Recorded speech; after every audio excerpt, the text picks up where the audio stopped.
like 1,000,000 spot welds. More like 10 million. But you can see how I'm building that up. Drawing it down, filling this gap. You can see the difference between this 6-inch piece and this 6-inch piece. It's kind of folding down, and I'm not warping the skin because it's so quick and fast it cools. But if you go too much, like past a certain amount of inches, it'll start getting too hot around the edges. But that's just the way it is. You just have to deal with it, and end of story. I'm going to spot weld a couple of trinket holes right in here. So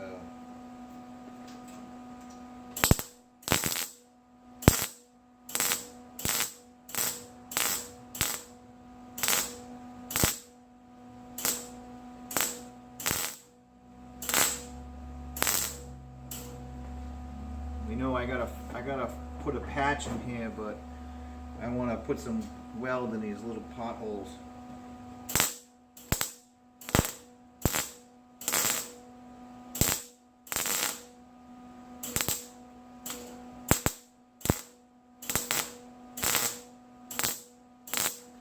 By the way, if you burn through your sheet metal and you don't want to replace the patch and you think you can fill the hole, like this one's not that big, a little bigger than the tip of a pen, like a big pen, you know, that little end. What you want to do is you want to pull your bead away.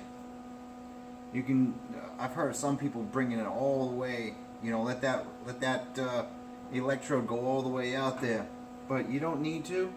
If you burn through it, just bring it out a little bit, let the wire do its thing like this, and then, because you know the way you weld, you want, especially MIG welding, you don't want more than a 1/2 inch.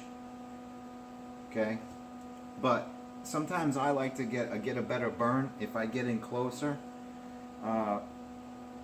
But you know that draws the heat in. Pull that heat out, you bring your tip out, like this hole right here. Now I'm going to bring it out like right there.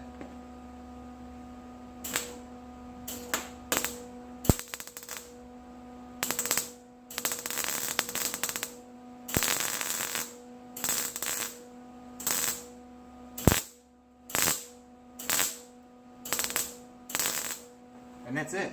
And you just kind of build it up. You're going to have a big dollop of weld, but you're going to grind it down anyways. But what you're doing is you're trying to draw that weld around the thin metal so it kind of puddles and pools in that area.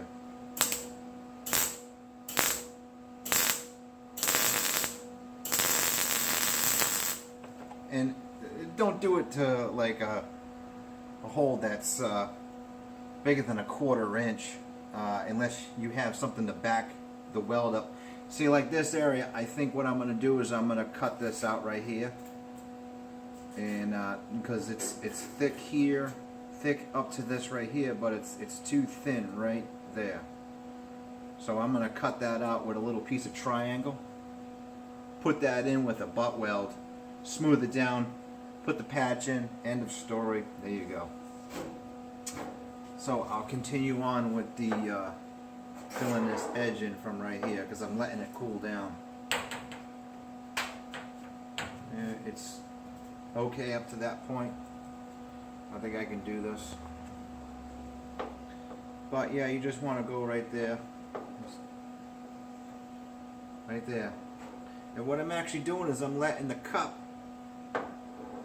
right up against the body line all the way down. Okay?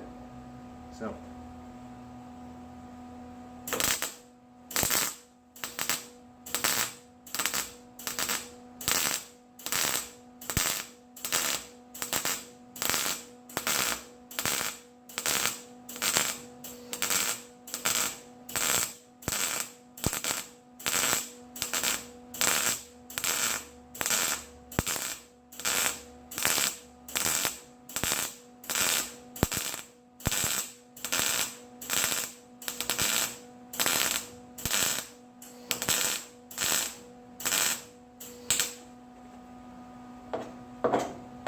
looking good so far. I missed a couple spots.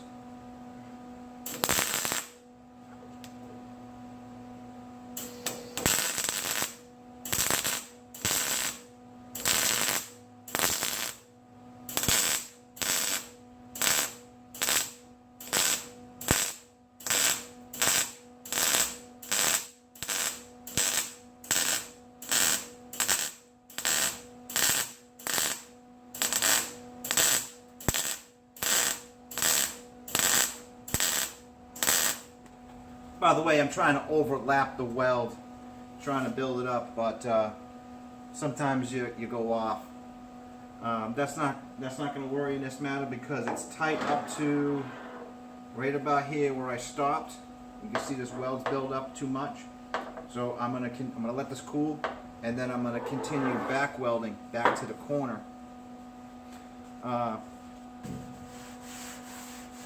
It's a little too hot right in here. I can't touch that. Right here is too hot. So you know, pretty much that's it. You know, and I could cool this down with the air gun, but you know, not a big deal. So I'll stop back in the corner here instead. Yeah, see, this is all cold up to here. It's just hot right there. So by the time I get to this point, this will be cold, and I'll just continue it on. So here we go.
Looking good now.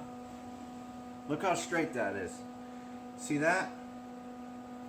That's why you don't want to do this